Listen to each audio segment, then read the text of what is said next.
Acting तो TV actor नहीं कर सकता। अगर आप ऑफ स्क्रीन अच्छे दोस्त नहीं बन पा रहे हो तो फिर वो फिल्म में दिखना बहुत ही मुश्किल है। मैं ईशान के घर पे भी गया था, जानवी के घर पे गया। लहरों से डरकर नौका पार नहीं होती, कोशिश करने वालों की हार नहीं होती। तो मैं विशाल जेठवा नेक्स्ट इरफान खान। मुझे Okay. ऐसा लगता है, no I am not the best because that is not the truth honestly, but the truth is कि I am trying my best. Before breaking out as a chilling villain in Mardani 2, actor Vishal Jetwa honed his craft in television with shows like Bharat Ka Veer Putra and Maharana Pratap. I caught up with Vishal over Zoom as Homebound plays in theatres and is winning critical acclaim across the board. So I caught Homebound ahead of the conversation and was blown away by his performance. It's a very important film that we must watch and support. After a 4-year long journey, has he finally found closure? Here's what he had to say. हाँ, ऐसा लगता तो है कि इस बार जब film Oscar के लिए गई तो इस बार ऐसा लगा तो सही मुझे कि ओ पहुंच गए, फाइनली यहाँ पहुंच गए। बट सेइंग दैट मुझे ऐसा लगता है कि जिंदगी से जितना मांगा था कुछ थोड़ा ज्यादा मिल गया उससे। जितना डिजर्व करता हूँ और जितना डिजायर किया था उससे थोड़ा ज्यादा मिल रहा है। बहुत खुश हूँ, बहुत ग्रेटफुल हूँ, बहुत ब्लेस्ड फील कर रहा हूँ। और एक्साइटेड भी हूँ लोगों का रिएक्शन जानने के लिए, स्पेशली ऑडियंस का रिएक्शन जानने के लिए, क्योंकि अल्टीमेटली वही बताएगी हमें कि हमने क्या किया है। तो I am so excited for people to just talk to me. जब मैं बाहर जाऊं, लोग लोग क्या बात कर रहे हैं, ऑडियंस क्या बात कर रही है इस फिल्म के बारे में, मेरे काम के बारे में। Lovely. You also became like really good friends with Ishan in the course of the movie, right? Because I saw an interview where I heard the director wanted you guys to be friends. Take me through that process from television acting to this kind of naturalistic performance. How has your experience been? It was a journey, it was a great journey, like with a lot of ups and downs. TV के समय I had this obsession कि यार मैं film वाली acting नहीं कर सकता, फिल्मी नहीं, मैं फिल्म की परफॉर्मेंस नहीं कर सकता। और मुझे ऐसा लगता नहीं था कि मैं इस तरीके का किरदार कभी निभा पाऊंगा, क्योंकि एक बड़ा ही ऑब्सेशन चलता था और एक बहुत ही बातें होती थी हमेशा कि ओ फिल्म एक्टिंग तो टीवी एक्टर नहीं कर सकता। और मुझे ऐसा लगता था कि शायद मैं भी इतना टीवी 10 साल मैंने किया है तो शायद मैं भी नहीं कर पाऊंगा। बट आई थिंक लोगों का सपोर्ट मिला और वर्कशॉप मिले, गोपी सर जैसे डायरेक्टर मिले जीवन में। तो आई थिंक ये सारी चीजें पॉसिबल हो पाई। एंड देन जो रियलिस्टिक परफॉर्मेंस की बात कर रहे हैं, मुझे ये भी ऐसा लगता था कि मैं बड़ा ही नकली काम करूंगा यार, मैंने टीवी किया है इतने साल। um, और लोग इतना इस बात को ऐसा बना के रखते हैं ना कि ये तो टीवी है यार, ये तो नकली कर रहा है, तो ओवर एक्टिंग कर रहा है यार। तो मुझे बड़ा ही डर लगता था। बट आई थिंक बहुत ज्यादा एफर्ट देने के बाद आप एफर्टलेस परफॉर्मेंस कर पाते हो, एंड ये हुआ मेरे साथ। और आपके सेकंड सवाल का जवाब मैं देना चाहूंगा कि मेरे और ईशान के बीच में जो फ्रेंडशिप रही है, तो नीरज सर का ये जरूर कहना था कि आप दोनों की फ्रेंडशिप ऑन स्क्रीन अच्छी लगे उसके लिए बहुत इंपॉर्टेंट है कि आप ऑफ स्क्रीन अच्छे दोस्त। अगर आप ऑफ स्क्रीन अच्छे दोस्त नहीं बन पा रहे हो तो फिर वो फिल्म में दिखना बहुत ही मुश्किल है। और आज जब मैं फिल्म, जिन जिन लोगों ने फिल्म देखी है वो बाहर आके ये कह रहे हैं कि आप दोनों की फ्रेंडशिप बहुत वर्क करती है। तो I take it as a victory, because अगर फिल्म का सबसे इम्पोर्टेंट मुद्दा हम दोनों की दोस्ती ये फेल हो जाती तो फिल्म फेल हो जाती। और ये हम जुटला के बता ही नहीं पाते। तो सर चाहते थे कि हम एक दूसरे के साथ अपनी इनसिक्योरिटी के बारे में बात करें, हम एक दूसरे से थोड़ा पर्सनल हो जाए, और और एक दूसरे के लाइफ जर्नी के बारे में बात करें, वल्नरेबल हो जाए। और ना कि सिर्फ एक दूसरे को ईशान और विशाल के रूप में ही देखिए जिनकी एक बाहर एक अलग इमेज है, एक्टर की इमेज है। हम एक दूसरे को एज अ पर्सन जानने की कोशिश करें, और वो ही मैंने जानवी के साथ भी हमने किया था। मैं ईशान के घर पे भी गया था, जानवी के घर पे गया, हमने बातें की, बैठे, एक दूसरे को समझने की कोशिश की, और समझ में आया कि उनके बड़े अलग पॉइंट ऑफ व्यू होते हैं लाइफ के, मेरे अलग पॉइंट ऑफ व्यू है। But the best part was कि हम तीनों, भले ही हम तीनों की अपब्रिंगिंग अलग रही हो, बट हम तीनों एक दूसरे के पॉइंट ऑफ व्यू की रिस्पेक्ट करते हैं। तो और ये फिर धीरे धीरे झलकने लगा, ऑन सेट भी और ऑन स्क्रीन भी।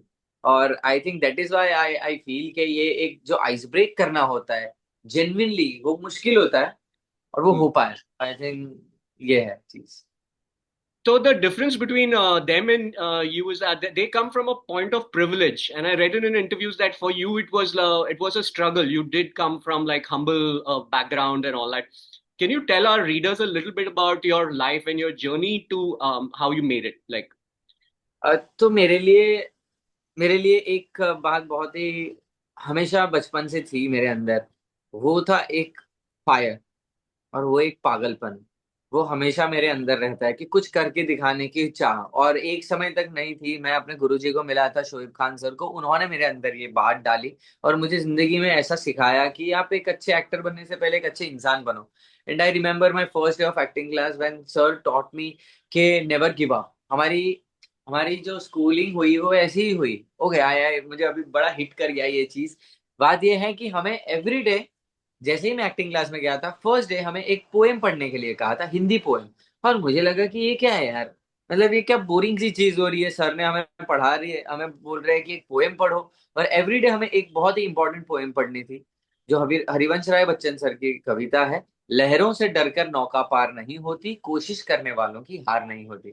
तो मैं सिर्फ और सिर्फ तब से आज तक सिर्फ ट्राई करता हूँ, पागलों की तरह ट्राई करता हूँ।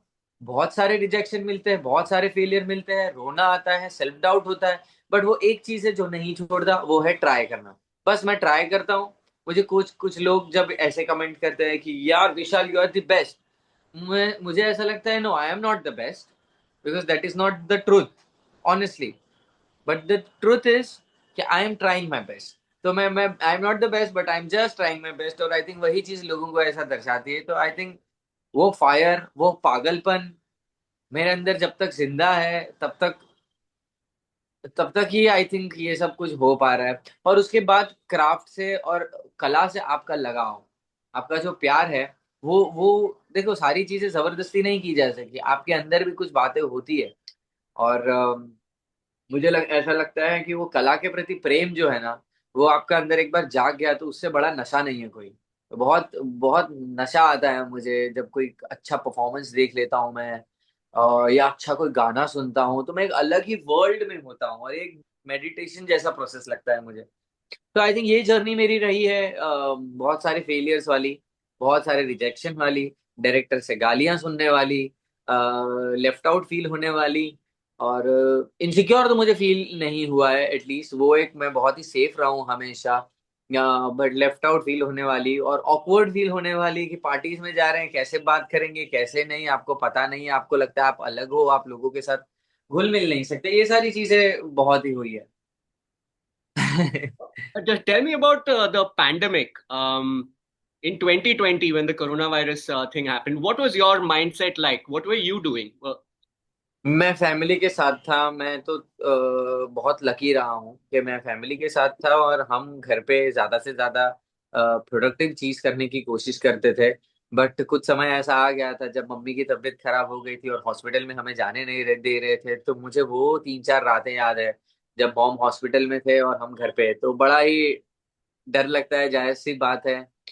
बट फिर भी मैंने बाकी नेगेटिव चीजों के बारे में सोचा ही नहीं और सिर्फ पॉजिटिव चीजों के बारे में सोचा। एंड लकीली मैं उन लकी लोगों में से हूँ जिन्होंने मेरी जिंदगी के कोई अच्छे प्यारे लोगों को नहीं लिया। Nice, nice. But seeing the movie would have brought back that period, no, for you also. Like, especially when you're prepping for the thing, that memory of 2020 would have been fresh. The fears that we had as a whole country. हाँ जी, हाँ जी। जब when we are shooting, so anyway ऐसा होता ही है कि जब भी आप कोई सीन शूट करते हो, चाहो या ना चाहो, आपको उससे कनेक्टेड जो भी मेमोरी हो आपकी आ ही जाती है। So तो you've been in 2020 for 4 years. हाँ, You have lived 2020 for 4 years almost मतलब I didn't get it, like how. because of the mind space that you had to be in for the character and then the shoot. That was recreation of that period, right? After 4 years for few months, तो या that was there. और वो एक responsibility भी लगती है, because when you know के somewhere ये ट्रू स्टोरी पे बेस्ड है, एक Yeah. आर्टिकल से स्टोरी, उसके बाद इस स्टोरी को बनाया गया है, तो वो एक सेंस ऑफ रिस्पॉन्सिबिलिटी। और बट ऐसा है कि देखो, रियल लाइफ में कनेक्ट करने के बाद भी मैं उसे ओवर पावर भी नहीं होने देता, क्योंकि अल्टीमेटली हमें उसे परफॉर्म करके दिखाना है। और वो बोझ इतना बड़ा हो गया कि यार हमें इसको इस बात को बहुत ज्यादा बड़ी समझ ले और परफॉर्मेंस फिर उसके सामने ना निकले, तो that is also not justice to the character and the film, और वो क्राफ्ट को भी जस्टिस नहीं करता। तो I try to make a balance between both of them ऐसा। How much was workshopped and how much was on paper? The dialogues. Did you have scope to improvise scenes with Ishan, or everything was written?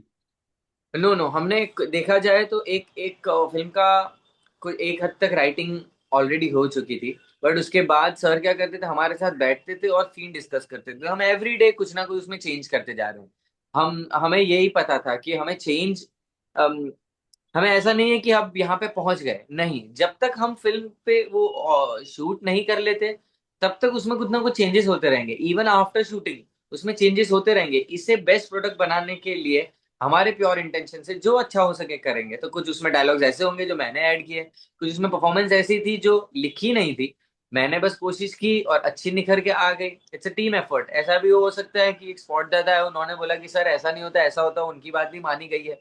So it's a team effort. हम सिर्फ face है film के, और हमेशा जब screen पे देखेंगे अरे अच्छा काम हुआ है, अच्छी चीजें लग रही, राइटिंग अच्छी हुई है, तो सॉरी, हर एक के पीछे टीम एफर्ट ही लगा हुआ है। तो कुछ डायलॉग्स ऐसे होंगे जो शायद मैंने बोल दिए होंगे और अच्छे लग गए, तो हम सब ने मिल के ये स्टोरी बनाई है। देखा जाए तो in a way I am not the writer of the film, but हमारा हल्का फुल्का कंट्रीब्यूशन कहीं ना कहीं रहा ही है। What was the most difficult and challenging portion of the shoot for you as the in the role where you thought that I won't be able to do this? um, जो सबसे आसान scene मुझे लगे हमेशा, वो Hmm. सबसे मुश्किल क्या है? सबसे मुश्किल तो एक बेसिक होता है। जब हम एक्टिंग क्लास में जाते हैं हमको बेसिक सिखाया जाता है, श्रृंगार रस और हास्य रस, 9 रस है। पहले ही 2 रस श्रृंगार रस और हास्य रस है, क्योंकि उसकी नींव बहुत मजबूत होनी चाहिए, इसीलिए आई थिंक वो सबसे पहले सिखाए जाते हैं। बट अब इतने साल हो गए कि बेसिक थोड़ा सा छूटा, अब बेसिक बहुत ज्यादा ध्यान नहीं दे पा रहे हैं। तो जब सीन करते हैं हम, तो मुझे एक सीन है जहाँ पे मैं और शोएब, मतलब चंदन और शोएब अपना रिजल्ट देख रहे हैं। रिजल्ट हाँ. देखने के बाद मेरा सिलेक्शन हो जाता है, मैं पास हो जाता हूँ और वो नहीं हो पाता। तो मैं जब पास होता हूँ तो उसका एक रिएक्शन है और वो मुझे हाँ. खुश और वो मैंने सोचा कि वो उस शॉट के बीच में आपको जो बिल्डअप करना होता है अपनी अपनी खुशी को, वो डरे हुए से खुशी तक लेके जाना अपने इमोशन को नेचुरल वे में। देखो नकली तरीके से तो हम कर सकते हैं, वो तो कोई बात नहीं, वो सिर्फ हंसना और ये करना that is a different thing, but genuinely उसमें खुशी होना, खुश दिखाना अपने आप को। और ये रिलेटेबल भी नहीं था, क्योंकि मुझे नहीं पता पास होने के बाद मैं कभी इतना खुश हुआ हूँ, क्योंकि मेरे लिए वो इतना इंपॉर्टेंट रहा नहीं कभी। ऐसी बड़ी एग्जाम मैंने दी नहीं कि जिसमें पास होने की पागलों जैसी इच्छा हो, तो रिलेटेबल भी नहीं था। बट वहां पे मुझे बहुत मुश्किल लगा, एंड ईशान की वजह से मैं वो सीन अच्छे से कर पाया जितना भी कर पाया। तो मुझे ऐसा लगता है कि वो सीन मेरे लिए चैलेंजिंग था, और बाकी ईशान के सीन ज्यादा चैलेंजिंग थे और फिजिकली भी ज्यादा मेहनत करने वाले थे, इमोशनली ज्यादा चैलेंजिंग थे। और उसने बहुत काबिल तारीफ कहते हैं या तारीफ काबिल कहते हैं, वो किया है काम। Nice.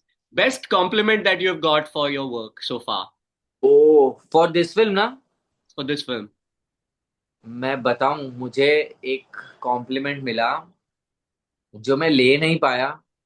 सुन के समवेयर अच्छा भी फील हुआ, बट इतना अनकंफर्टेबल था वो लेना।